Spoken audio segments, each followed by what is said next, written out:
even though my mom, who was there with me, saying, Red, don't do it. It's not worth it. I screamed at them and gave them the middle finger. As you should.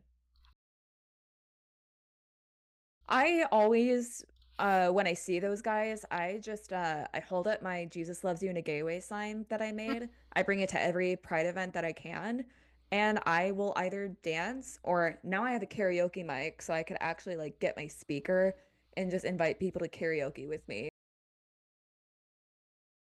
Hello, welcome to Showbiz, a musical theater podcast where we're always down to have some campy prom shenanigans fun times.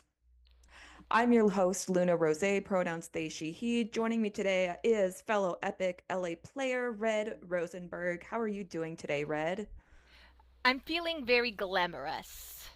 Hell yes. Red, tell us a little bit about yourself. Tell us your pronouns, what you're up to, how we met, all that jazz. Well, mm, I, my name is Red Rosenberg. I'm non-binary. I go by they them pronoun. I use they them pronouns. We met at, of course, Epic Players, which is I would say acting performance company for disabled and neurodivergent um, people, eight adults specifically, 18 plus. There's no kids right now. There's no kids classes right now. Sorry. So we're gonna talk about the prom. Red, what was it about this musical that spoke to you? Let's just say I've been through the similar experiences to the main character Emma. Mm, I was also well, my prom wasn't canceled per se, but I was banned from the prom mm, for being gay. that really sucks. I'm so sorry to hear that. Yeah, basically the story is like I came out my senior year as the first in my school to do it, and my school was a charter school. So before you, and because I live in California, like if it was a public school, it would have been illegal. Be- Hmm. but because it was charter, meaning taxpayer funded but privately run, and because in America we value private businesses and the free market, then free rights. There was really nothing I could do. That's one of the reasons, and charter schools are able to basically run not adhere to these kind of civil rights laws. And basically, the administration of that school was very conservative Jewish. Hmm. I'm not saying all Jews are like this. I'm ethnically Jewish myself, but it was very like Orthodox. Not I would not say Orthodox. I would say conservative. Okay. Very homophobic. Essentially, I was the first. In fact, before me, there the same year I came out, another classmate of mine came out Hmm. as a trans woman. They were Yeah. kicked out. They were kicked out, Oh, wow. That's and they were horrible. and they were and even though our teachers were supportive, the administration was not and refused to let them use the girls' room. Mm. Yeah, that really sucks. Yeah, so they had to transfer somewhere else. So most people were accepting. However, when it got to prom, I had made my intentions known I was going to bring a girl because I was kind of the only gay person at the school. I asked someone out over the internet Hmm. because back then we didn't know them any better. That of course relationship didn't end up panning out because she ended up being a catfish. Oh, Uh, damn. Basically, plenty of fish. Don't use it. Yeah, But that's good advice. plenty of catfish, should I say? Anyway, before I found out that was a catfish, I was planning on bringing them to prom. I'd asked them, and they said yes. I I tried to buy the tickets. I made my intention known that yes, I was bringing a girl. I wasn't gonna wear a tux. Obviously, I was still. I'm maybe non-binary, but I still like to be pretty, Yeah, of course. and I just wanted to have that one night to be free. And guess what? I was banned from my prom. I am so sorry that you had to deal with all that. That all sounds like really, really difficult. And yeah, Mhm. like you mentioned, it sounds like you basically went through the same thing that the main character of the prom, Emma, goes through. Um, Except I so didn't have a girlfriend at the time. yeah. Um, There's with actually a lot of ableism the real life story that they didn't even include in the prom. Yes, we're actually going to get to that. So, with all that being said, let's talk about this musical. So, got my notes here. The Prom is a musical that was first performed at the Alliance Theater in Atlanta in 2016, and it premiered on Broadway in 2018. The music is by Matthew Sklar, lyrics are by Chad Begulian. I don't know if I'm pronouncing that right. He also wrote the book alongside Bob Martin. There is a 2020 movie on Netflix that stars Meryl Streep and James Corden and was written and directed by Ryan Murphy, who, of course, created Glee and also Pose.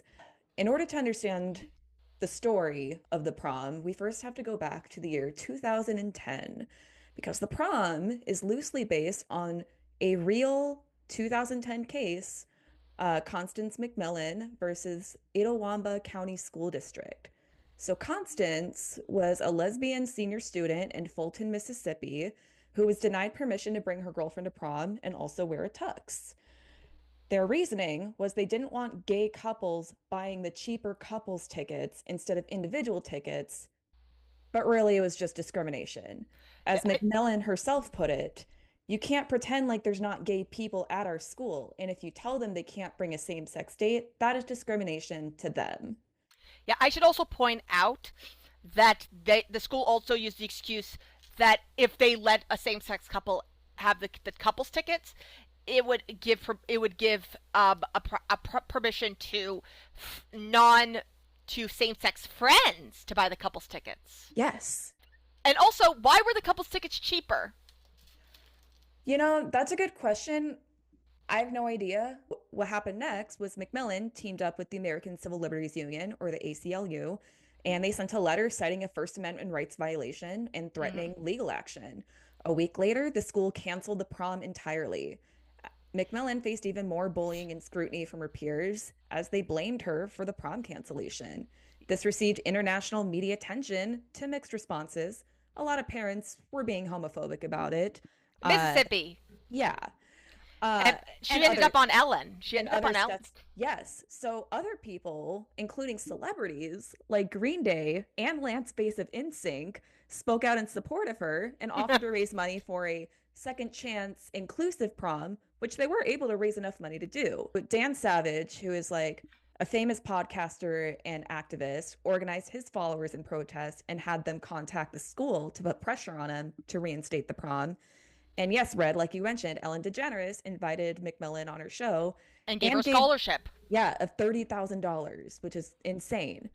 Wanda Sykes also invited her on her show and paid for her to fly out to LA to present her GLAAD Media Award of that year. She and her I, friends were also invited to Perez Hilton's birthday party, which I is actually I think that happened after. I think that happened after the. that happened later. Yes, this is what she got to do. Like after all of this happened, she went on these shows. She got to march in the New York City Gay Pride Parade. She was the Grand Marshal.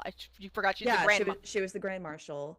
The show Drop Dead Diva made an episode in 2011 based on this event. And she So actually guest starred in the episode. She made a cameo in the episode. that's right, she did. I totally forgot about that. So after the prom cancellation, McMillan and the ACLU sued the school district. The federal court did rule in favor of McMillan, citing a First Amendment rights violation. However, the school still refused to reinstate the prom, claiming it would, quote, confuse the community since the parents were already planning an alternative prom. Eventually, the case was settled. McMillan received thousands of dollars in compensatory damages, and the school did reinstate the prom. However, when Constance and her girlfriend arrived, there were only 7 students there, most of whom were disabled. The parents and the other students opted for the alternative prom that they had planned, and not only had they purposely hid the location from McMillan to avoid having to invite her, but they also did this to the very few disabled students that were there as well. Actually, McMillan had said that she had heard there was something going on with the. When she asked about it, they said the prom is at the country club, which is Mm-hmm. where they centered. And she's like, if I was clear, she even said, it was clear I wasn't invited to whatever they were planning, so whatever.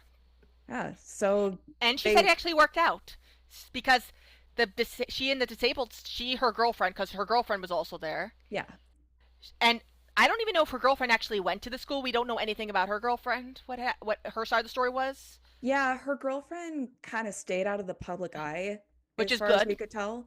Yeah, so because these were children. We keep forgetting. And the fact that these were parents. These were parents harassing and going after, because there's no way these teenagers, these 17, 16, 17 year olds, because let's be honest, because let's be real, most of these people that were doing this were 16 and 17. yeah. The people planning this was the adults, and they were basically targeting a child Yeah, it's horrible. Constance actually ended up transferring schools the because of the following year harassment. because of how much harassment and homophobic bullying she was experiencing. However, silver lining, if you could call it that, this case did lead to the school district eventually revising their policies to make LGBTQ plus students a protected class in the district. I don't think they had much of a choice in that matter. To be honest, I, It I was think if kind it of wasn't for the, it was kind of unprecedented. Like this was the well, case that I I know, but let's be really, honest, because it garnered media backlash, and because there was federal laws now saying this is not acceptable, and the, they really didn't have much of a choice in the matter. If they wanted to continue being a big public school, to be if it wanted to continue to exist, they mhm, had no options. Now they yeah. can get. I mean, if it's happened now, they can get away with it scot free because guess who's running the Department of Education now? Oh God, it's crazy how like this did not happen that long ago. This was 2010. This It's was not during the even, Obama this administration, is so during that's the when. Obama administration. It was 15 years ago. That is not that long ago. I was in Again, middle school. they were not able to get away with it because again, at the time, the government's priority was civil rights. Yes. But now, not so much. So my thesis for the show, for this episode, is basically okay. The musical, very campy, very, very campy. That's But I think it also really, to me at least, as I was watching it, highlights the importance of diversity, equity, and inclusion, or DEI. There's been a lot of shit talking on DEI lately, and I don't think people actually understand what it entails. It entails something as simple as letting a gay couple go to fucking prom. or yeah, or letting a like this wasn't just about just letting her go to prom with her girlfriend.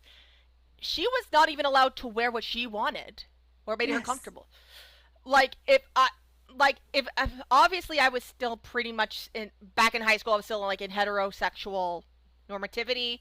Like I didn't wear heels, but I wore flats because I was still kind of deconstructing from all that. Hmm. But now if I could go to prom, if I'm allowed to go to prom even as an adult, because and I do wish we had that for people who didn't get to go to their senior proms. There are like adult gay proms out there for any queer people who either didn't get to go to their prom or they didn't go to their prom as their true selves. Yeah, Yeah, they exist. I would. Yeah, I would love to go to one, especially a neurodiverse safe prom because now I'm not. But I would now. I would. I wouldn't wear a tux because high necks, That's fair. but I would wear a suit. I would wear Yeah. pants and I would wear sneakers. Oh, hell yeah. You'd rock a good suit and sneakers. Hell yeah. Let's talk about the opening number of the prom, Changing Lives. So this is uh, where we're introduced to Dee Dee Allen and Barry Glickman, who are opening their brand new show, Eleanor, the Eleanor Roosevelt story. okay, I'm gonna stop right there because here's the thing. My biggest issue with both the musical and the film is the fact that it doesn't center on who it should. Okay, yeah, I totally get that criticism. Because this is supposed to be because basically what this whole musical is supposed to be about what happened to the lead character Emma Hmm. and how what happened with her and her story. Instead, they decided to focus on a bunch of Broadway Broadway wash-ups. Let's be honest, they're wash-ups. Yeah, Who, who the who just want to seem more woke. Basically, it's every influencer who used the Black Lives Matter protest to seem more woke. absolutely the Eleanor Roosevelt musical or whatever immediately is like pan by critics As it because should. these two are so full of themselves and don't actually understand their characters, and it's obviously affecting their performance. And the show's literally closed the same day because it's so bad.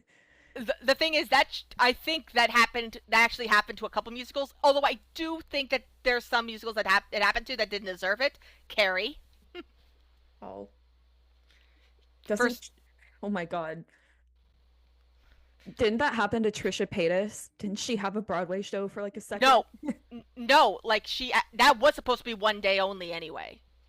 It wasn't only one day. That was the whole plan. It was just a 1 day show, a special thing. Oh, that was it was planned. Okay, never mind.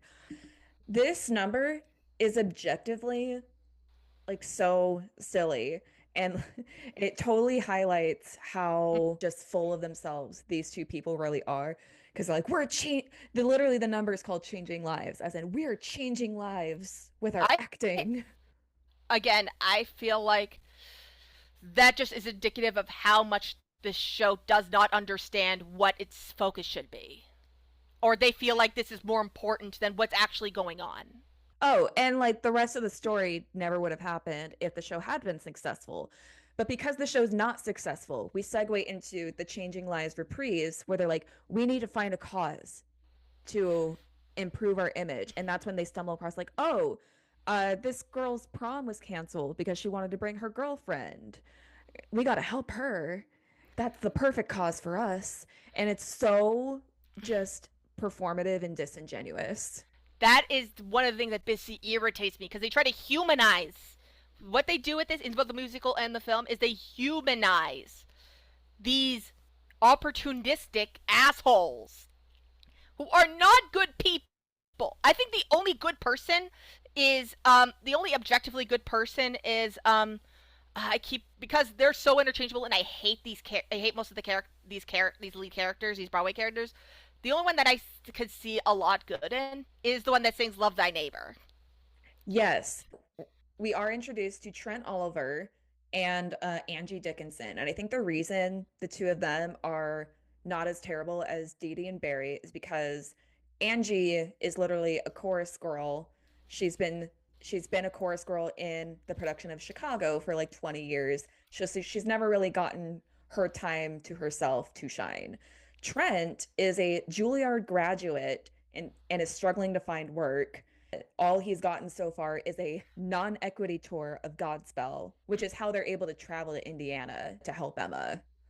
I think because the two of them are like not as high status as Dee Dee and Barry, they're a little more grounded, I would say. Yeah. Yeah, and also again, I think Trent is actually the best one because he's able to actually connect to Yeah. what's going on, Because he grew up in a small town himself. and I think he's also gay. To be honest, I think he's also gay. Aren't they all gay? No, they're not all gay because guess what? Because Dee Dee is straight. Oh yeah.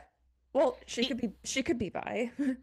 no, as far as we know, she's straight. Yeah, yeah. No, you're right. I was joking. Barry and Trent definitely are gay though.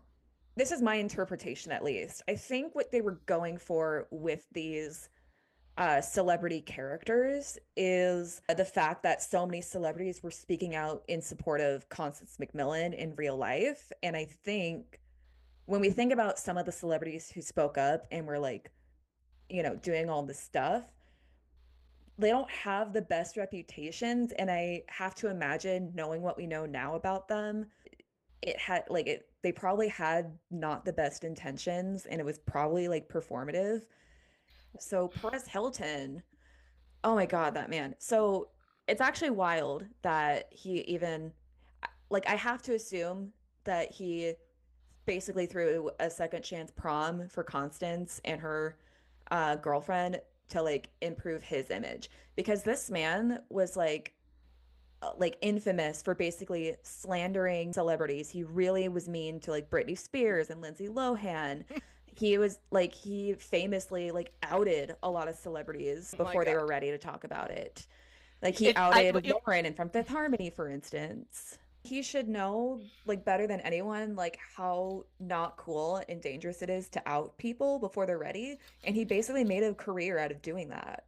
Yeah, and I think he did an interview saying that in those early years he was dealing with some internalized stuff and was just and he was doing some internalized stuff, but also kind of believed that people who were in the closet publicly, like celebrities who were in the closet, were doing so for their careers and didn't really understand or didn't really get that they were not ready to come out, and he just went overboard.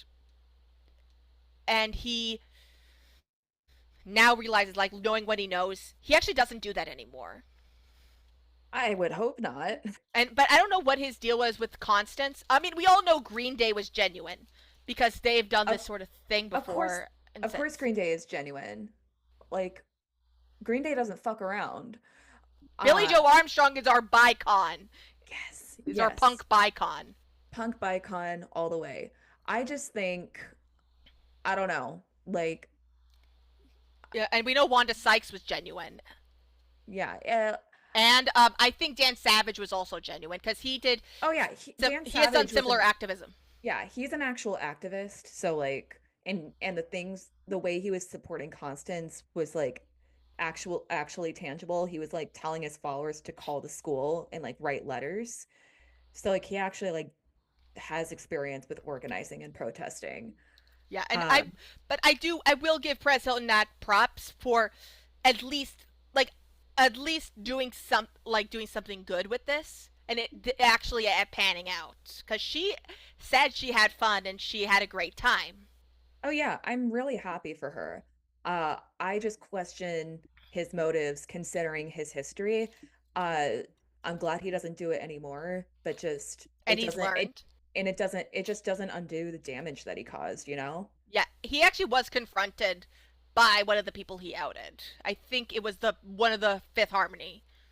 Yeah. He was confronted about it. Oh yeah, Lauren like told him off So yeah, he I think that was good. That was good for healing and also good because he was able to really like see the damage. for sure. Let's So talk about Just Breathe. please, I love that song. That ended up becoming a TikTok trend. Oh hell yeah. So, And actually, I that was my audio that the trend ended up coming from. oh really? That was your audio? I had a second account that ended up getting banned, by the way, Oh. and it um I was basically putting out clips from the film Mm-hmm. that I think would have been good at sounds, and I put out the song on it because I couldn't find it on TikTok at the time. 2020, we were all Okay. bored, and Of course we so were. and people just I think later after years after I put that out there, it just started to snowball Fair enough. because the sound is still because even if you ban the account, the sound is still there. For sure. So this is the song where we see Emma getting bullied and everyone's blaming her for the prom being canceled. And she's like so she's like so optimistic.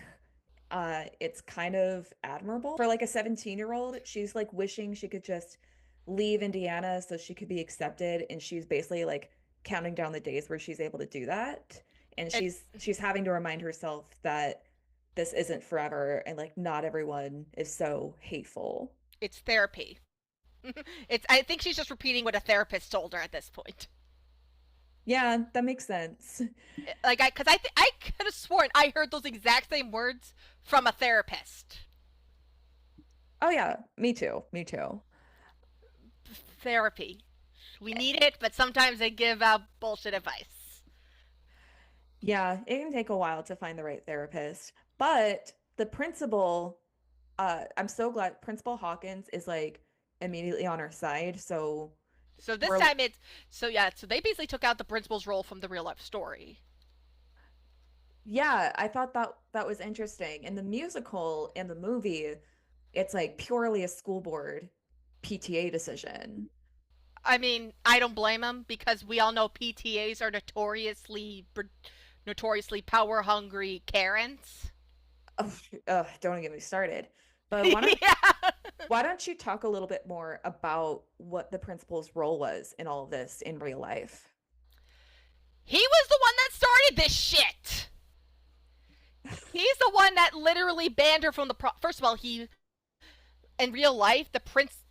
I mean, before she even bought a ticket, she went to the principal because I think Constance had a. Again, it's Mississippi. This that has twice as many S's as they do abortion clinics.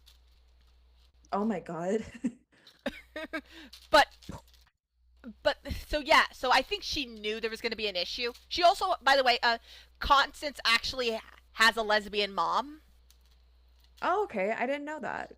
who helped her, who actually inspired her to be an activist in a way. That is like such a far cry from how Emma's parents are portrayed in the musical. Yeah, because it doesn't get talked about a lot. People, I mean, I mean, on the Ellen show, her mom isn't there because her dad is the one who has full custody of her. Her parents divorced Okay. after her mom came out, and she has a relationship with her mom, as far as I know. She did an interview talking about it, where she said that she does have a relationship with her mom, but her dad is the one that has primary custody, and he was the one in the audience at on her the Ellen DeGeneres show, watched it, being proud of her. Wow. That's so interesting to hear that her mom is also gay and they were both like so supportive of her. Because in the musical, it's a very They're not. different story. So the next song is called It's Not About Me, which is very obviously tongue in cheek because I wouldn't call it that if I'm being completely honest. I think so it's aggravating. I feel like it's very aggravating. okay, so basically what happens is the school board is having a meeting and Constance and Principal Hawkins are like, making their case of why Emma and her girlfriend should be allowed to go to prom, why they should reinstate the prom, yada, yada, yada. The Broadway actors crashed the meeting with signs and they're protesting and they're just being so disruptive. No one knows who they are except for Principal Hawkins. He knows who Dee Dee is because he's a fan. And just she goes into this big number, is like, oh yes, I'm famous, I'm famous, I'm famous, but it's not about me. It's about this poor girl who just wants to go to prom. And it's Oh, so obviously performative and not helpful at all. That's why this I sounds. My God. that's why I called it like tongue in cheek, because I thought that was the point. I don't know. It's hard because I mean maybe this is me because I have not seen it on stage yet. I've seen clips and I've seen some stuff like that, but in the film, I don't know because remember this is the same guy the same guy who directed it was also the same guy behind Rachel Berry. I don't know. I think the musical is probably different slightly But from the either way way, they play it in the movie, but I just interpret it as, yeah, this is obviously so over the top and it has to be a joke. I don't know anymore. Remember, because at this point, like so much stuff that we would have seen as over the top and tongue in cheek and parody before now is like what the fuck? It's like now is being played completely straight. Maybe it's also just the way Meryl Streep plays the role. Oh Lord, Meryl, I love Meryl, I but think I think the way she plays it is like super over the top and like she's kind of joking about it. okay, maybe you're right. I didn't think about that because Meryl Streep is widely known as a serious actor. Her roles have always been like taken serious, been one of those things you take seriously. Unless she's in a musical. Because she's done this and she's done Mamma Mia. Also Yeah, very, but remember, Mamma Mia was somewhat her performance of that was somewhat taken supposed to be taken seriously. I guess, but like her character and like her performance was like silly Let's and be camp. honest. Let's be honest. You put ABBA music in anything, it's gonna be camp. Because ABBA music inherently is camp. Yes, it is. So that's impossible. So even if you were playing it straight, it's impossible. Well, this whole musical is like super camp and super silly. So I mean, I don't know. I think a lot. I don't know. It's hard because we know the real story and we know this is still happening, and we know that basically what they're centering it on are a bunch of privileged assholes who are using this for their own gain. yeah, I think that's a fair critique. Again, I wish they had spent more time focusing on Emma because her story is very interesting. And Yeah. it would have made for an amazing musical just on its own. Like just take out the Broadway cast and just make it about her and Alyssa, her girlfriend. Which, by the way, they actually did change it because remember, Constance's girlfriend, even though she was technically by her side the entire time, was like she stuck with her the entire time. We don't know where she is now because we never even got her name. But but they basically made up the girlfriend who turns out wasn't even out yet Yeah. So, yeah, we don't really know anything about Constance's girlfriend at the time, or even if they're still together. or married. They could be Or, married for all we know. yeah, we have no idea what happened because her girlfriend chose to stay out of the public eye, We which don't is even know totally if fair. we don't even know if her girlfriend even went to the same school. I've heard some stuff where she actually went to a different school, Uh-huh. but I don't know if that's the case because I couldn't Yeah, find it anymore. So that's entirely possible. So for the musical, they chose to just make up a new make character based on the girlfriend named Alyssa, who is the daughter of the head of the PTA, and she is not out yet because obviously the head of the PTA is the whole reason that the prom is canceled and that they can't go together. So this is where we get the song Dance with You. I that's my favorite song actually. It's Actually, so cute. it's that was one of my big things where I'm like, yes, this should have been it because I feel like that's where the musical should have had its focus. Not even just the movie, the musical. This was a great song, and I feel like that should have been it. Was their love story? Was their fight to be Hmm. together? Yeah, this is like the heart of the show, I would say, because it's Emma just professing her love to Alyssa and explaining how, like, she doesn't want these actors here, really. She doesn't want the theatrics. She is not even really an activist. She's just a teenage girl who wants to go to prom with her romantic partner, like anyone else. She even said, like, even Alyssa says, like, what they do is basically like, we don't care about the big theatrics. We don't even care if we're prom king or king and queen or not. We just want to do what everyone else does. And we want to be able to, we just want to have that dance together. We just want to be able to hold each other's hands and kiss when we want to and just Yeah. be together and open. And it seemed like Emma, and I love that idea of like Emma is already out, but she's unaccepted by her family. Hmm. Meanwhile, Alyssa is not out yet, and she's terrified of of the same thing happening to her. And even though she was the one who kind of like was the shoulder Emma cried on when it happened, like she saw what happened with Emma, Hmm. and she was the shoulder Emma cried on. She was there supporting Emma the whole time, and she's obviously terrified of what would happen, as she should. A lot of LGBT queer people end up like that. And for the movie, what it's worth in the show, the actress that played Alyssa was white. Like they had this all American blonde cheerleader Hmm. as Alyssa. Meanwhile, the person that always played Emma was plus sized, which is something they kind of joked about in the film, where like Meryl looks at a plus sized girl, and then over to the character actually playing Emma, who guess what is a skinny white, skinny, like not particularly stunning. I mean, she's beautiful, obviously, but she looks like a an unassuming normal teenager. Yeah. That's unfortunate. That's not Yeah, I don't like that they changed that. That's pretty sad to hear. but remember, this is Ryan Murphy. His Glee has a shit ton of fat phobia. Yeah, a lot the words. Yeah. Ryan Murphy's not the most inclusive with his queer rep. So, So the next song is called The Accepted Song. So the oh, no, this is hilarious. I'm so sorry. I was that I actually find dying. funny. So basically, like the actors decide they want to put on a show in protest, but the only thing that they're able to book is a halftime show at like this monster truck rally.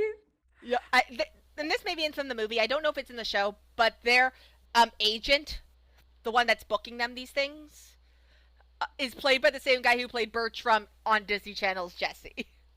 That's how I do in Oh, prom. okay, for sure. So I find that hilarious because he was basically the grumpy butler in on Disney Channel, and now he's playing the A grumpy exas- agent. exasperated, long-suffering agent of these asshats. That's amazing. Yeah, I just this song is just hilarious. You know, they could have. I feel like if this was real life, they could have like tweaked it a little bit. It's about knowing your audience because a monster truck rally is not a medium you want to do like a very theatrical Broadway number. Again, it's like putting Kurt from Glee, or it's like putting Pink Pony Club, sung by Kurt from That's Glee. why it's so funny. It is, but if they wanted to like actually get it, they could have still done the acceptance song, but do it like rock and roll. That's a way to get your message across to that audience. Yeah. Yeah, I agree with you, but just the fact that it's like a whole musical number and they're basically saying, fuck you guys for being homophobic, and they're booed off stage and it just completely doesn't match the vibes of a fucking monster truck show. It's Yep. hilarious. Yeah, and here's the thing. I actually understand why, because here's the thing. Maybe those monster truck they fans do are okay with queer people. Maybe they could have actually been on their side, but the song was so incredibly condescending towards them. Oh my So God. that's probably why they got booed, and because they were being, it felt the audience felt like they were being condescended. It felt like they were being condescending, and just talking at them, and making generalizations about them. Yeah. You No know, one likes that. yeah, I think you're touching on something very important here, which is I think a lot of people in the leftist space, myself included, have like fallen into that trap where we're just like, oh, you're a Republican or you're from the South or you're this or that. And you're just so stupid. And how dare you be Republicans and like believe in this shit because it's not true. Look at the studies. Have you read this? Like, I think a lot of us have fallen into that trap. And realistically, that's not really the way to get people on your side. Yeah, especially if you are in a more privileged position. Yes, absolutely. And I think when we do that, especially as, white people, like we end up leaving a lot of like people of color or just people who are less privileged than us do the actual work. Like, turns out not everybody has access to Google. So saying just Google it. Like, I'm all about saying that if it's bullshit from online. Like, if people are actually going online and saying this shit, like, they already do have access to Google, so I could already assume they could have access to Google. Not to mention all of the censorship that's been going on lately. Yeah, now Even if I can. even if you were to Google something, the right stuff probably isn't going to pop up. You have Right, to at like least right really, really away. dig. You have to really dig to find the right And information. also, libraries are getting shut down, so it's not like you say go to library. Yeah. Or like Oh. read a book. Where? And most people, a lot of people Book in these like, bans? Hello? and also illiteracy is at a all time, and also illiteracy and lack of access to education. So Yeah. I will always say, I mean, I will always make the general assumption about Trump supporters because, I mean, just objectively look at everything Trump has ever said and done. Well, yeah. Yes. At this point in the year of our Lord 2025, if you are still supporting Donald Trump, I don't know if I can help you. I'm so sorry. Like, Yeah, at that point, that's when it's okay to to say I'm done with. I don't want to deal with you, and I don't. It's there's no helping. Because at that point, it's like even he has told you he's an asshole. yeah. I kind of agree with the truckers, the truck fans, because nobody likes being condescended at by a bunch of rich white people. Yeah, of course. So the next number is called You Happen. We see all the students doing promposals. Oh my God, do you remember promposals when that I was like a never big got thing? proposed to. I got never got proposed. I've always wanted to, and when I was dating a guy before I came out, I would keep on hinting, "Please do a proposal for me."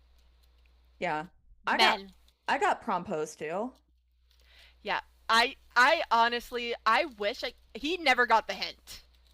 My that men.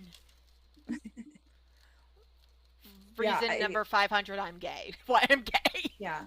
I remember at my high school, because promposals were like a big thing. They went super viral in the 2010s when I was in. Especially when it's a non-typical a neurotypical person proposing to an autistic person, or even people proposing to celebrities. Yeah. But I just remember at my high school specifically, anytime homecoming season or Sadie Hawkins or prom was coming around, it just seemed like literally every other day someone was getting proposed to at the quad. Um, I had a friend back in high school that I was in theater and choir with. He was like he was like the promposal master. Jed, if you're watching this, what's up? I hope you're doing well. But like he basically would just he was one of those guys that would do like choreographed dances in the quad and like have the DJ like put on the song on the loudspeakers, and then someone else would come in with like a poster and like flowers or something. And I remember for our senior prom he did this, but he had the girl that he asked to prom like record. Literally, he went up to her beforehand. I was like, "Hey, I'm gonna ask someone to prom. Can you record?" But it was her that he was prom posing to. So that was like his way of surprising her. Aww. I I still to this day, I'm not a big fan of like public proposals or promposals anymore because you have to be it's a delicate situation. You have to be the right kind of person to enjoy that, and you Yeah, have to be like absolutely confident that your partner or whoever you want to ask is going to like it. But I yeah, still to this day think that that is the most iconic move I've ever seen. yeah. I'm all in support of it for like already dating couples who know each other well enough that they will that it's highly likely they will say yes anyway. Yeah. But like one of my biggest pet peeves, especially about social media and the news, is when like a when a neurotypical like one of the cheerleaders or popular girls, usually they're white, um, per prom like I don't remember what was the deal with this, or even if I don't know what happened regarding that, but basically I think I remember one time like I saw like this little news clip, like a local news clip of a high school student, one of the cheerleaders, getting like a big cookie, one of those like big heart shaped cookies that you write things on, Hmm. and proposing to one of to a black special ed student, an Okay. autistic black special ed student who she was just mildly friends with. Like he was higher support needs, and she recorded the entire time, and all I could and he looked extremely uncomfortable. Oh. It seemed like and all the focus was on her. It was like, oh, how sweet is she to take this autistic boy to the prom, as Oh. if as if he wouldn't have gone to the prom either way, or if it's all about her. Yeah, I And again, I mean, cookie. I love cookies, but the recording, he looked at the camera. He was like very uncomfortable. Again, he's higher support needs, so and he already looked very uncomfortable. And yeah. he said something that may have sounded like yes, so they took it as that. But again, he was higher support needs, so it was we don't know. Yeah, that's horrible. Yeah, I have heard some stories about that where like people will ask autistic students to prom out of pity Make it look. or just to feign goodness. Like I've seen those stories, In and fact, they say, "Oh, mhm, he's my friend." Like not even it's pretending. never boyfriend.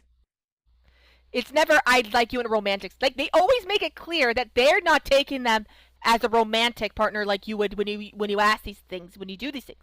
Like even with the heart shaped cookie, like usually you would think, does she like him in a romantic sense? Hmm. But no, it's like, oh, I love. Oh no. Oh no, oh no, he's just a good friend, and I just want to have a good prom with a good friend. Yeah, I don't like that. I mean, not that it's not okay to go to prom with just your friends. No, of course, it's just the theatrics of it all, and it's basically like inspiration porn. So that's why that's at least one of the many reasons I say promposals are delicate situations. You have to absolutely know the person and know that they're gonna like something like that. But all that to say, like, I think I think that's why promposals have kind of fallen out of favor now, because I think people are starting to catch on to the fact that um Yeah. they're Also, they're kind of a big spectacle and maybe not what the person actually wants. I mean, some do get promposed to, just not in a theatrical way. The promposals are still there. They're just not as theatrical or not as public. Yeah. Like the promposal sometimes, for the most part, I've seen will happen at like outside of school grounds because schools have started to crack down on promposals on campus. So most of the time it will take place off campus, Okay. and most of the time it's just something. It's sometimes it's just as simple as a note or a sign or Oh yeah, at my high school, if you got like a sign being like, "Will you go to homecoming or go to prom or with me?" That was a big deal. That's our little promposal tangent. But also in this number. So Alyssa, she's expressing her worries about her mom finding out that she's gay because their plan is basically to come out as a couple at prom when I've they're like dancing together. And Aw. Emma's just so sweet. She's just like reassuring. It's like, it's okay. I've got you. We got each other. She's like so I love gracious about the whole I thing. again because again I already said this, like Emma's been through this, and Yeah. and Alyssa was the one that she went that saw the whole, like, she Alyssa saw what happened with Emma and was there for her with that. So it makes sense that Emma is the same way with her. Yeah, absolutely. And saying, Um, hey, even if your mom doesn't approve, which is highly likely, like, I'm there for you. And because I know I've been there. yeah. And you don't have And, to go through it alone. mm, they're so cute. Even in the movie, they were like so cute. I I love, love them. I love sapphic love. Whether it be Charlie and Vaggie from Has Been Hotel, She-Ra and Catra from She-Ra and the Princess of Power, Luce and Amity from the Owl House, even Brittany and Santana from Glee. By the way, Yes. Santana was the one that made me gay. Fair. Next number is We Look to Life's no You. dress rehearsal. Well, so this number, We Look to You. This is where we see Dee Dee and Hawkins at Applebee's and they're like connecting a little bit. This is where she like kind of is starting to drop the more, I guess, narcissistic vibe and like gets a little more Oh, vulnerable. it's Um, boring. That song, I think, is like one of those filler songs that are just. Listen, I love Kelmech. Um I love a key. A Key and Peele is literally iconic. That love plot line between Dee Dee and the principal is the most one of the most irritating parts of it because it's like we have already a fantastic that is taking away time from the love story you should be focusing on. yeah, it's a little cringe, I'm not gonna lie. Yeah, like I don't care. Okay, we can move on now. Next song is Tonight Belongs to You. No, So I think it's life's not just no dress rehearsal. Uh, that's what the song's actually called. Tonight Belongs to You. That's where they have the line, Life's What? no dress rehearsal. So it's kind of like how in Legally Blonde, everyone calls that one song Gay or European. The song's actually called There Right There. But Yeah. it's just widely considered to be gay or European. So it could be one of those things. Okay. Yeah. Oh yeah, you're right. It says tonight belongs to you. Yeah. Let me see the movie version. So here it's revealed that Barry ran away from home due to his unsafe home life, and he never got to go to his prom. So he gets very invested in helping Emma find something to wear for the prom, and we see everyone else getting ready for the prom. I really love this number because I don't know, I just love seeing older gay people help a baby gay find their sense of style. Yeah, I I, actually I do find that like so that. lovely. That again, I feel like that is one of the reasons I will defend James Corden on his performance, because like I was actually talking to my mom about when it came out, and I was talking to my mom about the controversy about James Corden, who was a straight man Hmm. playing a gay character, because we were having those conversations at the time. This was also around the time the music controversy with Maddie Ziegler playing an autistic character came out. Yeah, yeah. So there was like a lot of conversations about that. There was also conversation about should straight people play gay characters. And so people, and I told my mom about it, and she was like, "James Corden's gay? I didn't know," because Yeah, she assumed he was gay because he does a lot of gay mannerisms on the show, on his show. it's true, he does. So people, so Um, I don't know. I would argue it's always best to try to look for queer actors to play queer characters.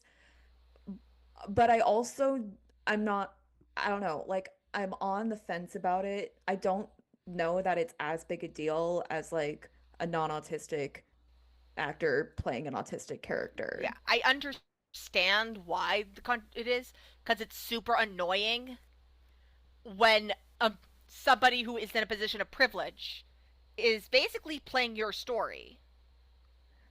Yeah, and like we did mention Ryan Murphy, who wrote and directed the movie, is a gay man, but he also doesn't have the best track record. Normally, I would say like, oh, if there are like gay people behind the scenes working on it, then I would say maybe it's not as big a deal for a straight person to play a gay character.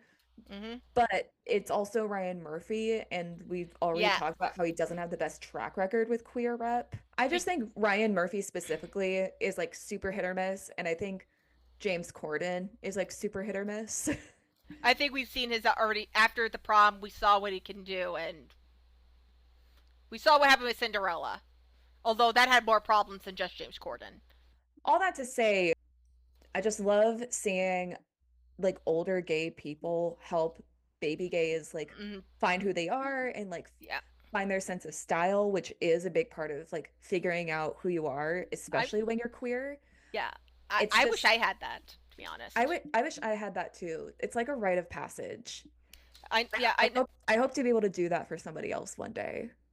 I'm terrible with kids, and I'm a bad influence. So I barely know myself. Like I would not know what to do because again, I never had that guidance. I did go to a gay wedding when I was 10, and our Hmm. rabbi was a lesbian, and we call her the Saint Valentine of the gay community because she was marrying gay couples even when it was illegal.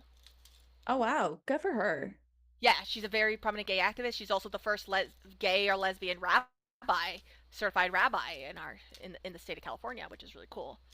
Love it. And so so I know but even then, like I did not have like a gay mentor who I look up to. That it wasn't like just a TV character. Yeah, I didn't really have a gay mentor either. I pretty much, yeah, like you said, I looked up to fictional characters and other like, people like celebrities. Like Lady Gaga was like that awakened something in me as a child. But really it was because I identified as pan for a really long time. And then over the past year or so, I started to wonder like, do I like men actually? And then listening to Chappell Roan was like final nail in the coffin. I was like, oh yeah, I I'm think that gay. Chapel Rowan made you gay. Yes. You got indoctrinated by the Pink Pony Club. Yes, I got indoctrinated by the Pink Pony Club. Chaperone brainwashed me. She's a terrible influence. We love Chapel. So that's the last song in Act One, and then Act One ends with basically Emma is going to the prom and Barry's like walking her in because she's nervous. They She's go wearing into a the poofy. gym. What? She's wearing this poofy dress. She Yeah, goes in and it's empty. Yeah, it's that's the thing that differentiates it, and that's one of the things that also irritated me because it would have been amazing to also to see what they did. Because here's the thing: she went to prom separately her from even her girlfriend. Her unlike in the what happened in the actual what happened in real life, her girlfriend wasn't even there. Like, cause her mom tricked her into going to the normal people prom. Yeah. That was really sad to see.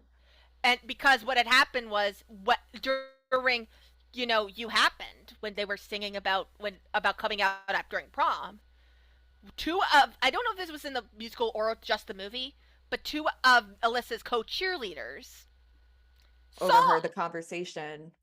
and basically were and they didn't out her, thank Yeah, God. yeah, they did. They outed her to her mom. Well, No, sort of. no, her mom didn't know yet. Oh no, you're right, you're right. My bad. But basically, because they were on the prom committee, they were already on the prom committee.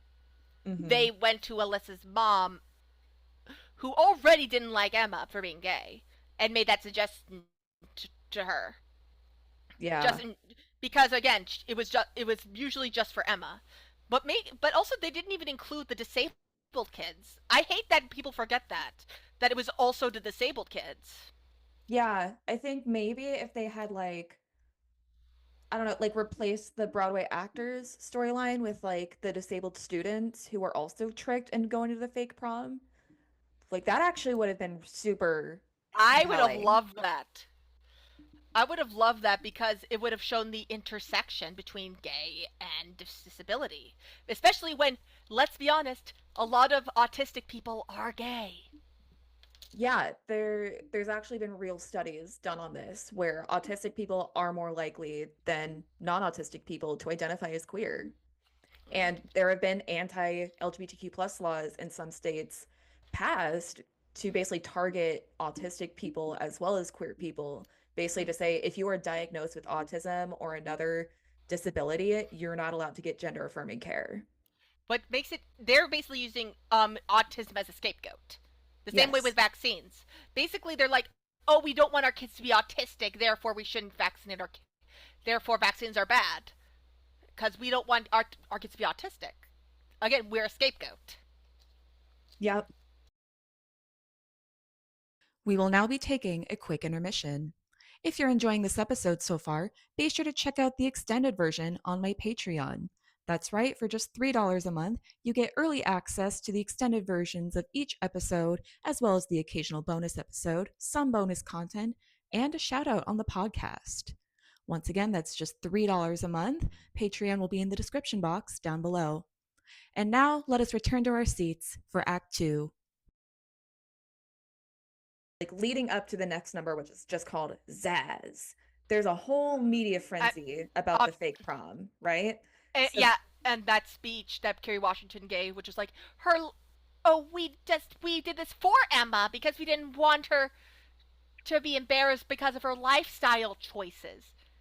yeah, it's like it wasn't safe for her because some people are offended by her choices. The actors are encouraging Emma to publish her story. They're trying to get her on TV, but she's like, no, I don't want to do that. I'm too scared. And So I mean, she was already humiliated, and but also her girlfriend wasn't even there. That was the big thing. Is like her girlfriend wasn't even there. Like I think we kind of skipped over that where she literally mhm. called Alyssa like, "Where are you? What's going on?" And that it was Alyssa that actually broke the news that there was a prom going on, and that her friends basically tricked was the part, and and I was like, please come here. Okay, well, please come here. Like she wasn't even mad that she was already at that. Alyssa was already at the prom, that a second prom, but she was like, just please come over here. I want to be with you. Yeah. At least the only thing, the least you could do it in this prom to make this prom even at least somewhat tolerable is if you would be with me. But Yeah. Alyssa's just like, I can't leave, and that's what kind of sparks like a rift because she's like, I was there for you. Why aren't you there for me? Yeah. Uh God, such a tough situation. We'll get to it a little bit later, but yeah, basically for the next number, which is Zaz, Angie gets her moment to shine, Yeah. and she gets to have like this little pep talk with Emma. It's like, hey, I know you're scared. Let me tell you a story about the original one of Chicago. It's 1975. Everyone in the cast has the flu. There's a huge outbreak. It's terrible. It's so bad that they have to get the third understudy for Roxy Hart to go on, and she's terrified. So Bob Fosse like gives her a little pep talk and is like running her through the steps and blah blah blah. So it's basically just like to say I looked like it you up. got this.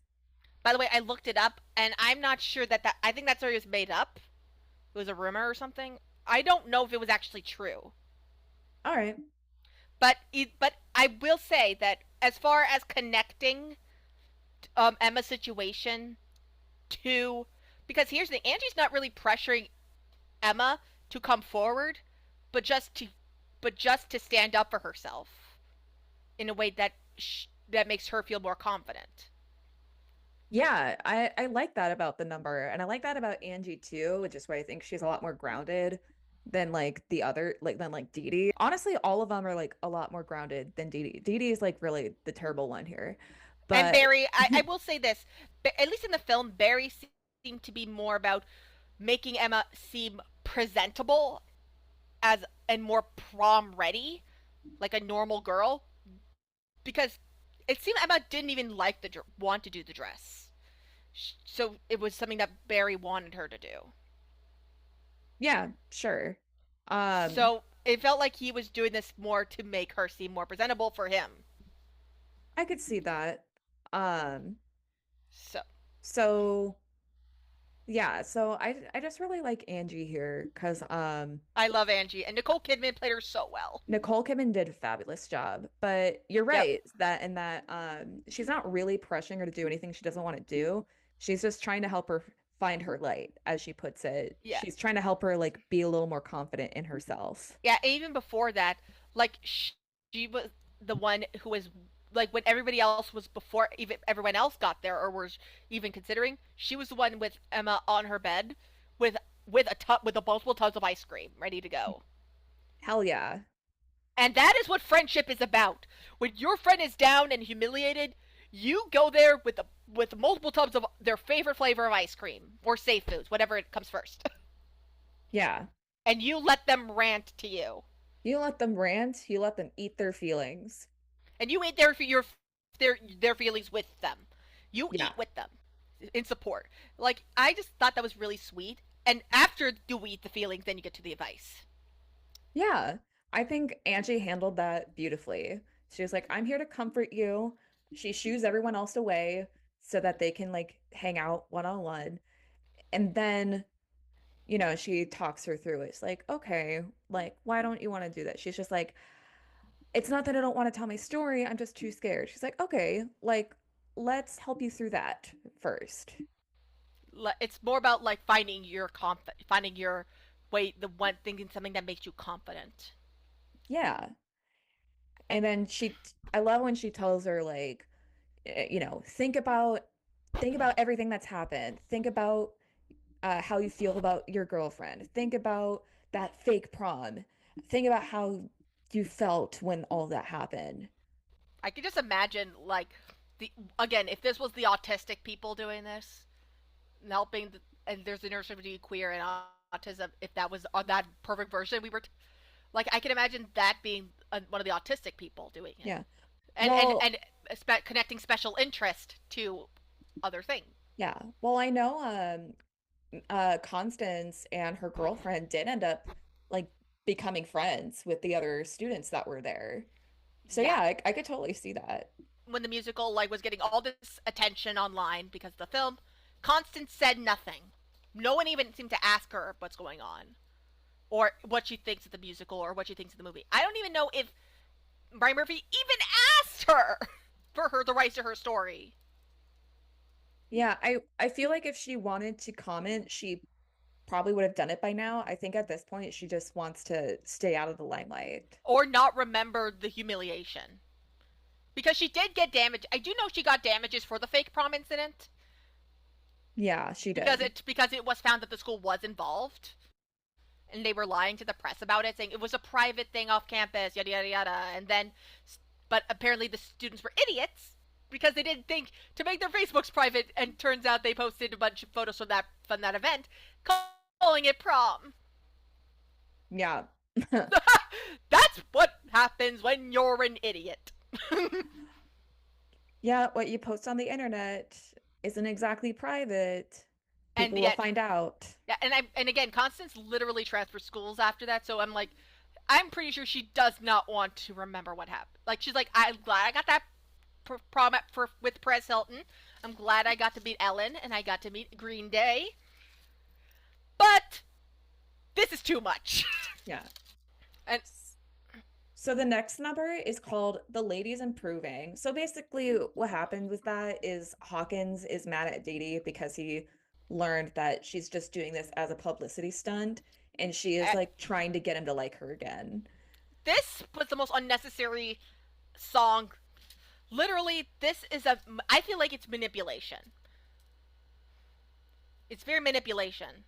Oh yeah, it totally is. And also the dialogue of the movie, you can tell Ryan Murphy wrote it because it's just super corny and like it's very much like the same thing as Glee, where it's like this is not how normal humans talk. This is not how anybody would respond to this type of betrayal. Yeah, I mean, I think what he is getting mad at her was justified, Oh yeah, that part absolutely agree. especially It's like just the black man, way, white woman. yeah, it's just the way that they're both talking is like so not how people talk. I want to talk about Love Thy Neighbor now. My favorite song.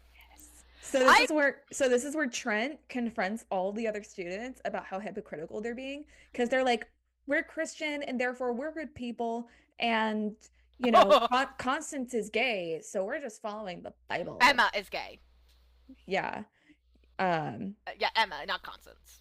not con yeah, you know what I mean. Oh my So god, I but love this song. Trent is literally just pointing out, it's like, oh, is that a tattoo on your head? Because that's not what the Bible says is okay to do. You can't cherry pick the Bible. And they're like, oh, we don't do that. And he's like, yeah, let's look here. Ooh. Oh, I love the one guy who's like, oh yeah, well my stepdad said, stepdad? Your your parents are divorced? Oh, that's interesting. I'm pretty sure the Bible says you can't do that.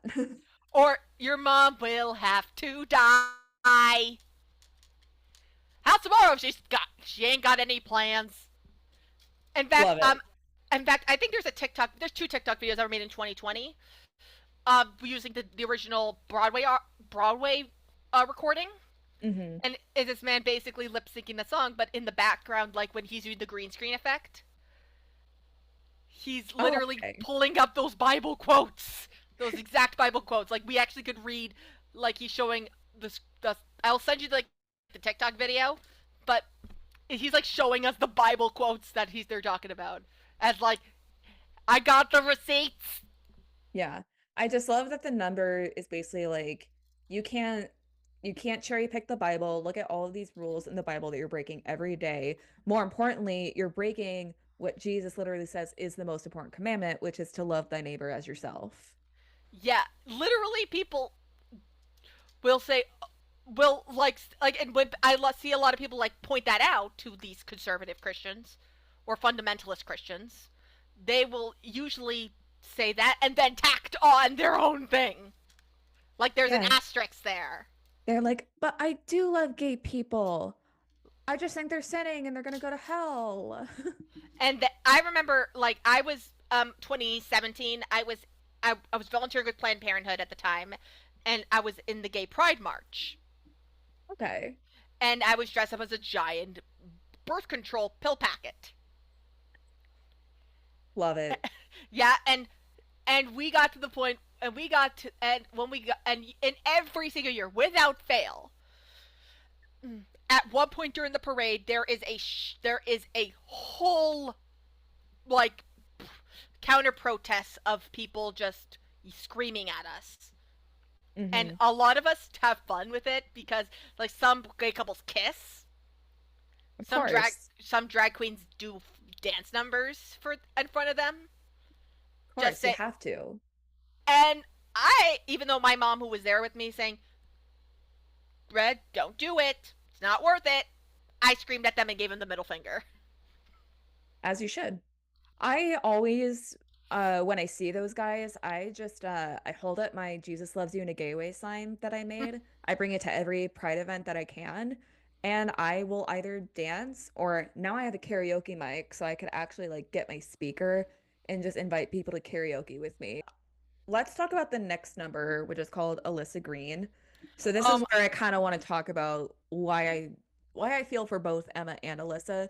Although you brought up some good points about like, oh, she didn't have to come out, she just wanted her to be with her, whatever. Basically, like Emma is kind of convinced that Alyssa was like in on the fake prom.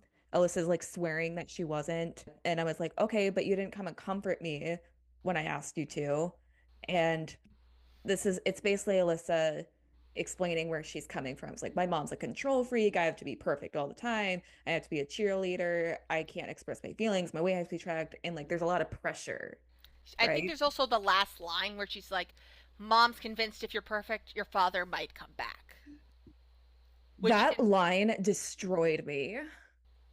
which indicates that there's possibly this is happening since she was very young, which means she doesn't really know anything else, or she's just starting to deconstruct, Yeah.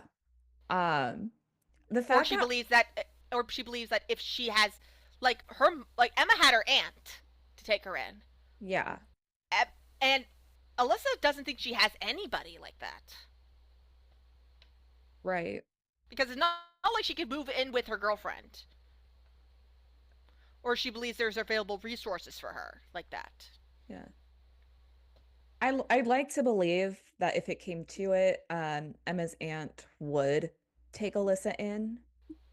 But maybe it's also not. Maybe she doesn't want to move in with her girlfriend, especially since their relationship is still pretty new.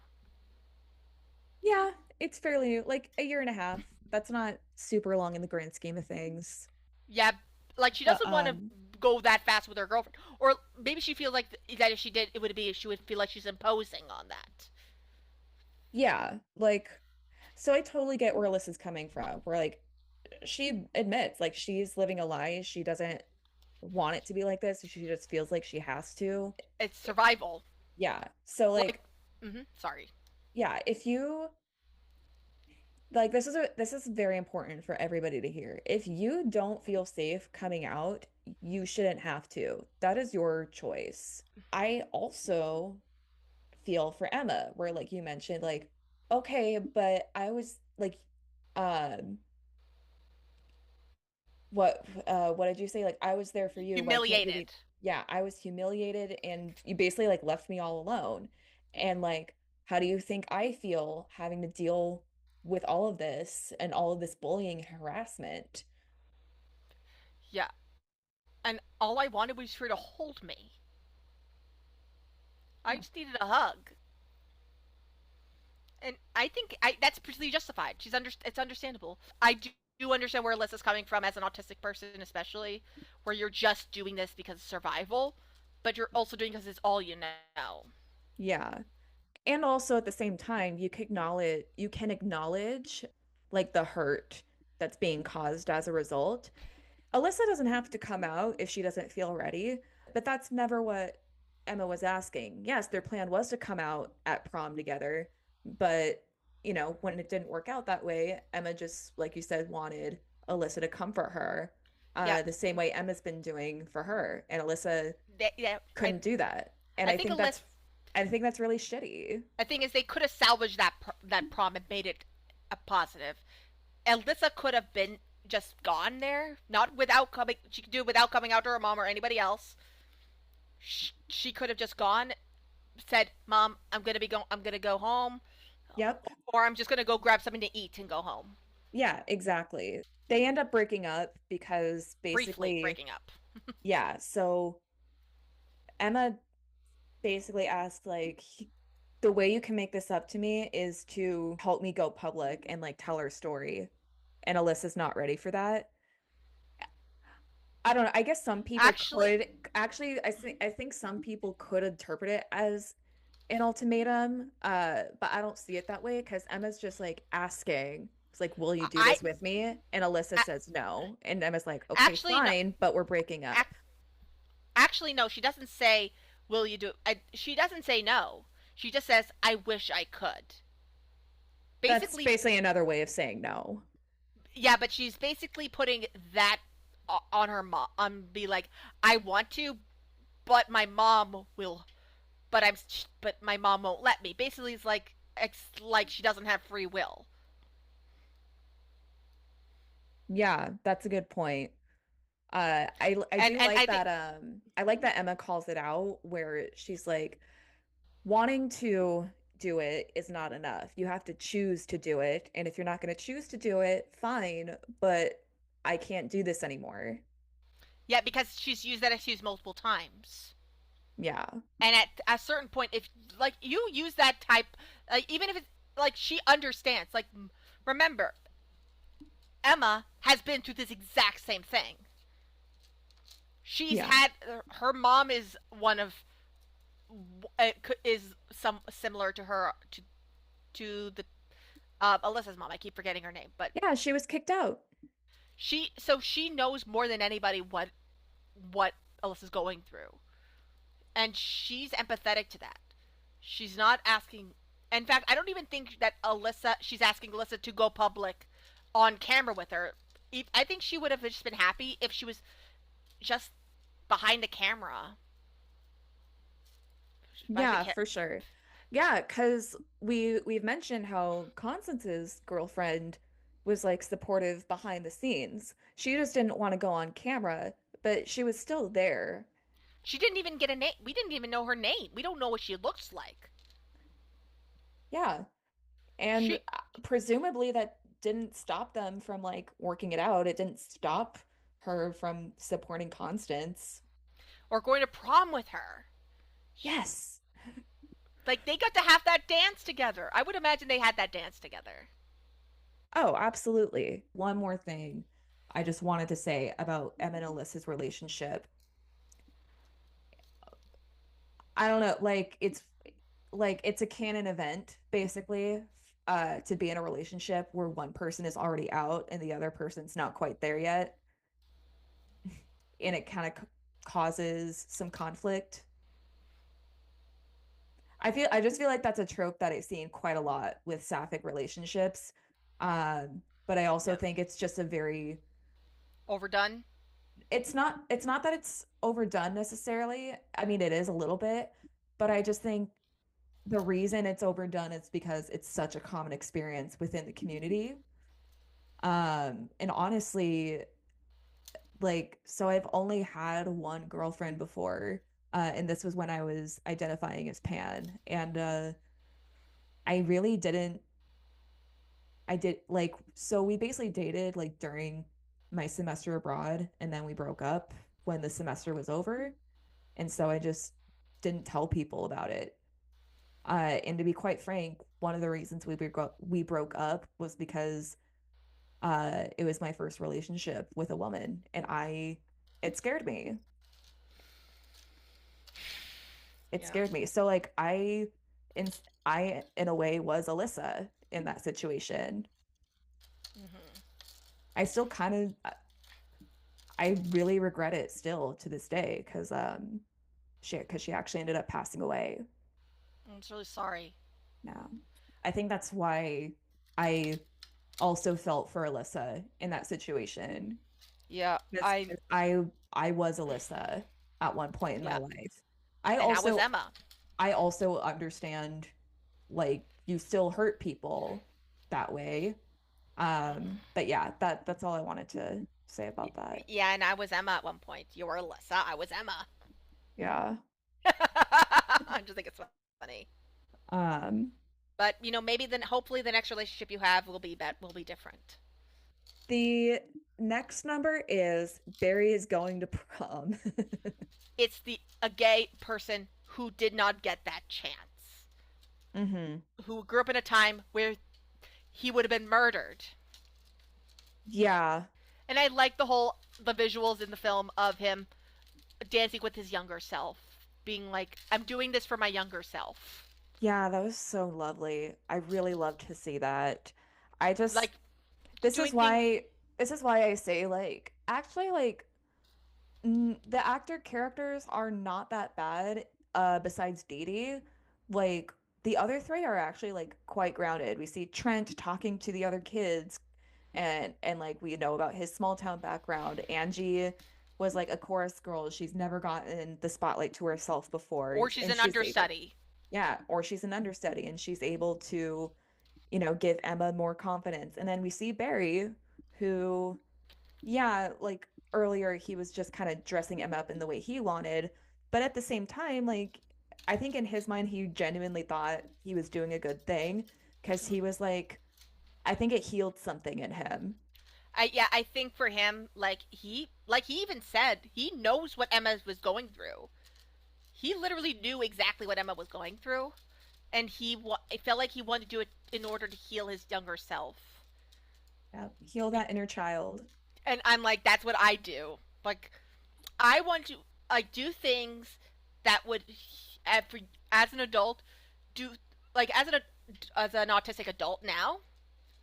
I'm doing things that I would have never imagined doing as a child, or Oh, like yeah. I'm masking more and standing up for myself more. Yeah, I'm doing the same thing. Barry Goes to Prom. I think it's just the anthem for the elder gays who never got to have a chance, or Yeah. who are doing things who are now just saying I want to heal, who are doing things to heal their inner child. Yeah. And guiding the younger generation of queer people too, Yeah, so that they don't have to experience what they've had to experience in their lifetime. yeah. Or if, even if we are experiencing those same things, we have like that guidance that elder gays didn't have. But you talked about celebrities coming out in Square Constance. Not a lot. The only celebrities who seem to be more open and vocal about what's going on were openly queer celebrities already. Yeah. Almost no straight celebrities were even mentioning this happening. Yeah. So That's that's so one of the. true. So it was more like big in the gay world as opposed to the mainstream. That's a really good point because you Like have to think too, how like what straight celebrities were out at that point? Like because it wasn't like obscure news. It was everywhere.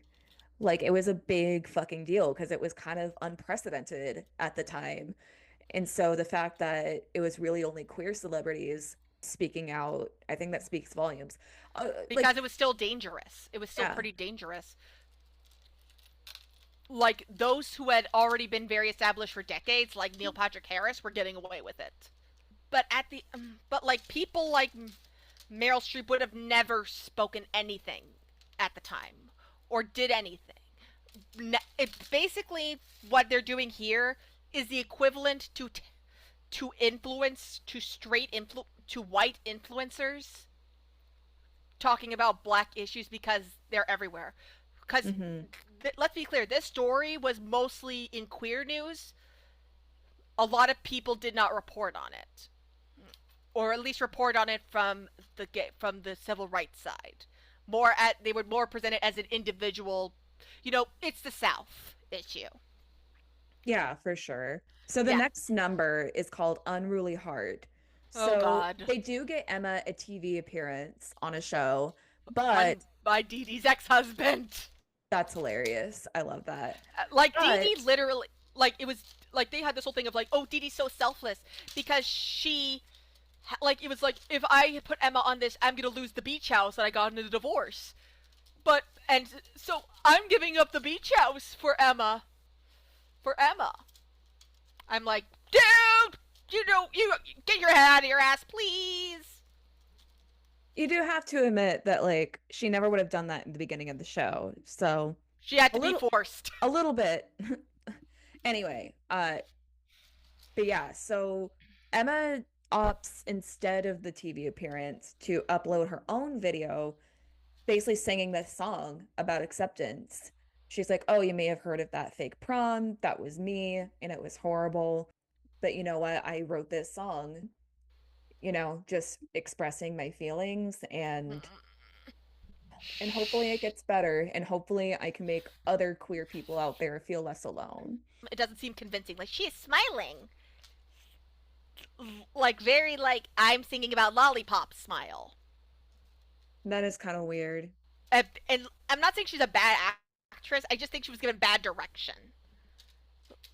Yeah, Like, the way that that's gonna happen when you have Ryan Murphy as a director. So, yeah, because but I'm also going to compare it to Glee because they have done performances where that was off the charts of with emotion that was necessary. Like, uh, one of my favorite performances from Glee was Kurt singing "I Want to Hold Your Hand." mm, this song was definitely giving like Glee vibes.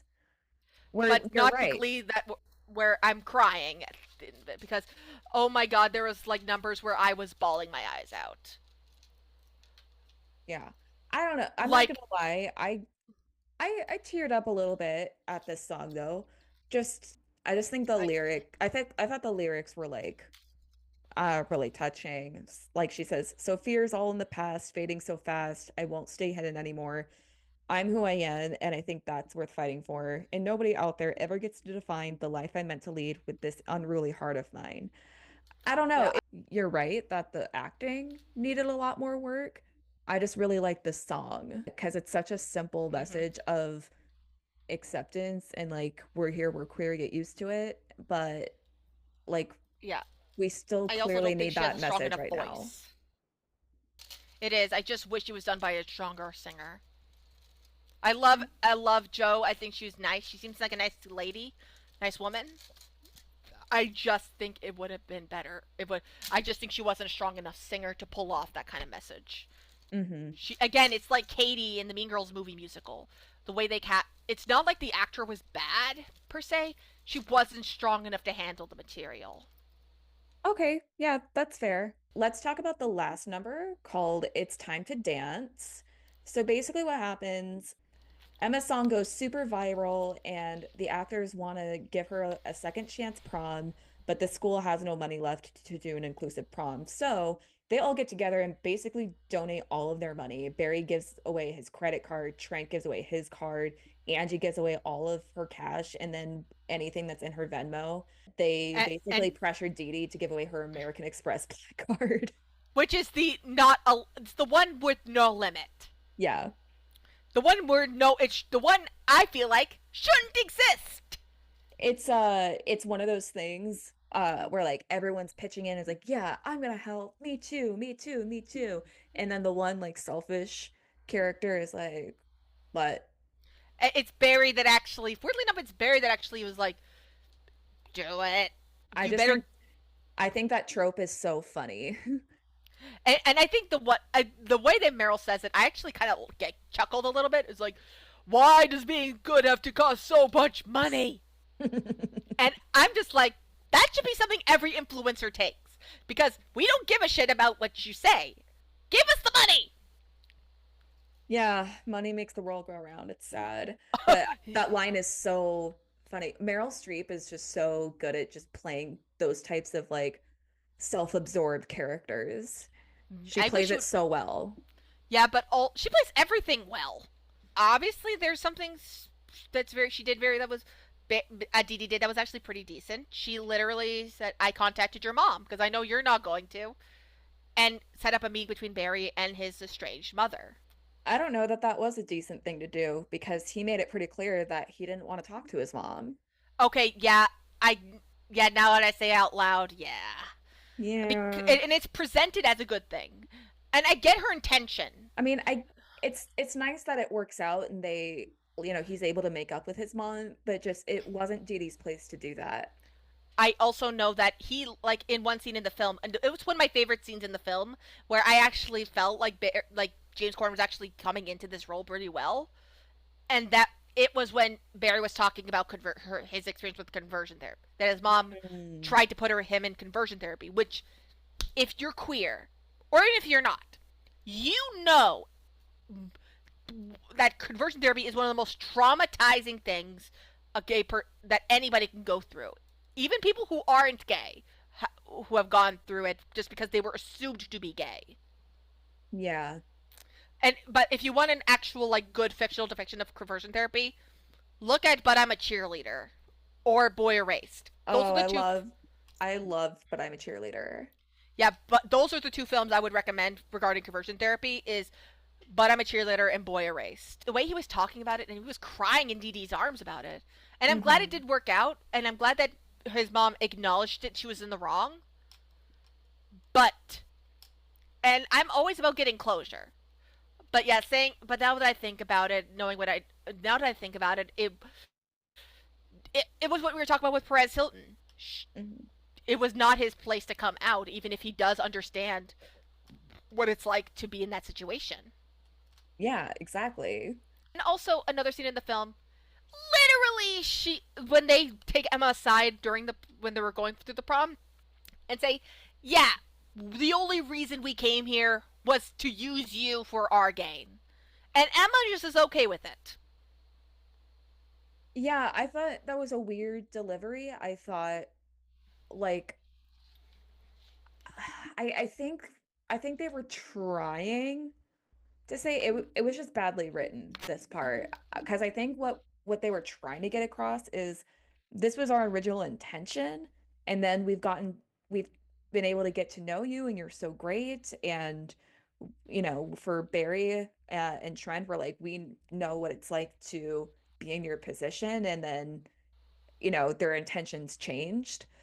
I feel like that was what they were trying to go for, and it just didn't come off that way. And I think Emma, like again, with the principal, he had a more realistic reaction because he was pissed. Yeah. But with Emma, who literally was the center of all this, and believing that she could trust these people, they actually thought about her this whole time.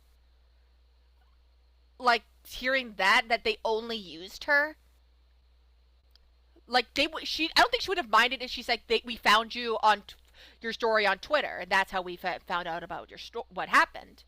I don't think Hmm. she would have minded. Yeah. But the fact that they said we only used you for our game and and that's all you were to us. But then we thought we became then we like I think especially with Dee Dee, she should have been extremely angry at Dee Dee at least. Dee Dee and Barry at least. Like Hmm. she trusts Angie at this point. Like she knows Angie, at least Angie and Trent are genuine. Yeah. But Dee Dee and Barry, especially Barry, who she's confided in, she should have been extremely angry. Hmm.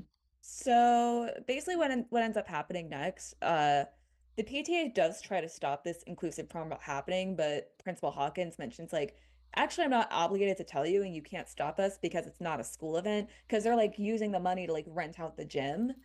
She has a Um, point, and he has a point. Like, she's, again, Karens! They will do anything! she doesn't have a point. He has a yeah. What was I forgot what I was saying. Anyway, oh yeah. The other students are coming up and apologizing. and apologizing to Emma, and they're saying like, actually, what we did was really scummy. I love that Trent got through to them, and they're like, you deserve to have a prom. So they basically come out in support of her. So there's really Yeah. nothing the PTA can do at this point. After that is when, Alyssa finally comes like, out. yeah, Alyssa finally comes out to her mom, and her her mom's initial reaction is, Flip out. yeah, it's not great. She flips out. She does say something that I think if she had just led with that, I would have been more understanding. She says to Alyssa, I just don't want you to have a hard life. And of course, both Alyssa and Emma say like, yeah, we're already having a hard life and Um, you're not making it easier. yeah, I think that's, again, I feel like they just humanized her very too much. Because this whole musical, she was a Karen. She was a Hmm. hateful Karen. And now you're saying, "Oh, I just don't want you to have a hard life." Dude, you were literally on TV saying that being gay is a choice. And I mean, I think that also kind of goes into the fact they cast black actors, because it's like you're already black. I don't want being you to add being gay on top of that. Yeah, that's actually a really good point. It adds like another layer to that line. Um, which is why I'm kind of like, yeah, what you've been doing, Mrs. Green, is terrible. And also, like, I get that you just don't want things to be too hard for your daughter. And if she had just led with that, I would have been a little more understanding. I just felt it was out of left field because again, Sure. I probably would have responded with something like, "Okay, you're making my life hard right now. Like people like you are the reason why it's hard for gay people." yeah, That's what I uh, would have said. or I like that Alyssa finally did stand up to her mom, because I even in the movie there was like a scene where Alyssa was watching the video and Hmm. telling her mom, "I think what she did was brave," and she was and the camera was just like, "Ugh, Yeah. But Emma and Alyssa finally get to have their dance, and Emma finally gets to wear a tux. that is amazing," She and looks she so good in it. in the both in the musical and in the film. Yeah. And it's a gay prom because they invite other Oh queer couples from all over the state. This takes yeah, place in Indiana. So they invite other queer couples from all over Indiana to come to this prom. yeah. It's so I awesome. find it so weird that they in that this the real story takes place in Mississippi, which is even more backwards. Hmm. But I do remember Indiana being like the center of a national firestorm because of when Mike Pence was in charge of the Yeah. state. Yeah. Indiana's still not like a great place to be queer, but we'll get to that. Uh, It's like basically how this story ends is they actually don't do this in the movie, but in the show, Barry actually like talks to Alyssa's mom and like basically says it's like, "Hey, you get one shot here. If you continue down this path with how you're reacting, you're gonna lose your daughter." And that's what brings Mrs. Green back around to accepting Alyssa. I wish they had filmed that because I think it would have made a lot. It would have made her eventual like acceptance of Alyssa. It would have made a lot more sense. Yeah. I do like what they did in the movie where she basically is like, "We do have a lot to talk about when we get home, but the most important thing to me right now is you. Like, no matter what, you are my daughter, and I have loved you from the moment I laid eyes on you, and that's never going to change." I think that is like a beautiful thing to say. Yeah. Again, I did feel like it came out of left field. I think what she ends up saying in the end, I don't necessarily think it comes out of left field just because like because of her initial reaction of like I can't deal with this and then she leaves and I like to think that she's had a little bit of time to think about it and Yeah. realize actually I do love my daughter and I don't want to lose her. Yeah. But again, I feel like this, like at least in the Love Thy Neighbor thing, he put these kids were younger and therefore they were a little more. It would have been a little more open minded to these types of things. Because when you're young, you still don't know shit, and thus you're a little more able to kind of put the pieces together in a way. Meanwhile, you're kind of when you're something like her, you're a little more stuck. Because you've been doing this shit for years. And again, there has been no indication up to that point that she saw as gay people as anything other than a choice, Yeah. than the devil. I don't think it's unrealistic because I do think some people just like regurgitate whatever they've been taught, but then the minute they like have a personal connection with someone in the community is when they actually start to question it. Yeah, I think that is the case. It is. I still think, at least but I'm talking like in terms of character. Maybe I'm just like because I'm a consistency hound, and these kind of things I would like to at least have some indication that there's that this person is more open minded and is capable of that kind of thing, capable of being able to accept her daughter. Because any indication before was that this she was gonna disown her daughter like right there. Yeah, I don't know. I think she probably that's probably what she thought she would do if her daughter came out as gay. And I'm not trying to excuse her actions at all. Like what she did with Emma is horrendous. I'm just saying like I don't think it's that unrealistic for someone to reconsider at least a little bit after their child comes out. I don't know. I mean, And again, I'm and just I talking in like terms of. and like it's not like she completely flips the switch. She's not be like, actually, never mind. I love gay people and I love you and I'm gonna go to Pride with you. It's not like that. Mhm. She's still like processing it and Yeah, she clearly has a lot to unlearn. Uh just from that line of like, we have a lot to talk about when we get home, it yeah. sounds like she still doesn't understand. And Uh, that's what I think makes it more realistic. I guess maybe it's just the Ryan Murphy editing and direction You that's know me. what? That's totally fair. I totally get where you're coming from because like that is how the story ends, just all of them dancing and everyone's cool now. But yeah, that's the prom, everybody. To kind of close it out, going back to my thesis of this story is a good example of how important DEI is, I just want to leave it with this. So, like we mentioned earlier, the real life case of Constance McMillan that the prom is based off of, it didn't happen that long ago. It happened within our lifetime in our adolescence. And it's just baffling, not baffling, like I'm not surprised, but it is just disheartening to see that 15 years later, we're already like regressing. Mississippi, which is where the real life case took place, and Indiana, which is where the prom takes place, are two out of 30 states that allow a gay or trans panic defense, which basically means if you're queer, someone can hate crime you in these states and Hmm. they can get away with it by saying, oh, their queerness made me uncomfortable. Yeah, So, and as of 2025, there are 21 anti-LGBTQ plus laws in Mississippi and 8 in Indiana.